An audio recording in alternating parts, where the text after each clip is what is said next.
আমি গজল বেশি একটা পছন্দ করি না, কেন জানেন? কারণ গজলে নবী নবী নবী নবী নবী বলতে থাকে, সাল্লাল্লাহু আলাইহি ওয়াসাল্লাম বলার সুযোগ নেই গায়কের। কি বলার সুযোগ নাই, কারণ সুর মিলাতে চাইলে সুর পাল্টে যাবে। কি পাল্টে যাবে? আচ্ছা, এখানে তো আলেম ওলামারা আছেন, বলুন তো আল্লাহ নবী সাল্লাল্লাহু আলাইহি ওয়াসাল্লামের নাম আসলে দুরূদ পড়তে হয় কিনা? হয় কিনা?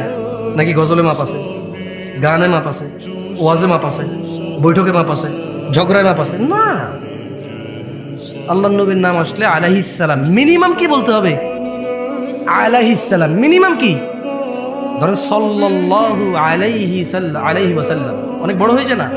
একবারে বলতে পারতেছেন না, লিস্ট বলতে হবে মুহাম্মদ আলাইহিস সালাম, মানে মুহাম্মদ ওনার উপরে দুরূদ বর্ষিত হবে। বুঝে আসছে? তো এই জন্য আসলে আমার অনেক সময় গজল ভালো লাগে না, আসলে বিরক্ত লাগে শুনতে।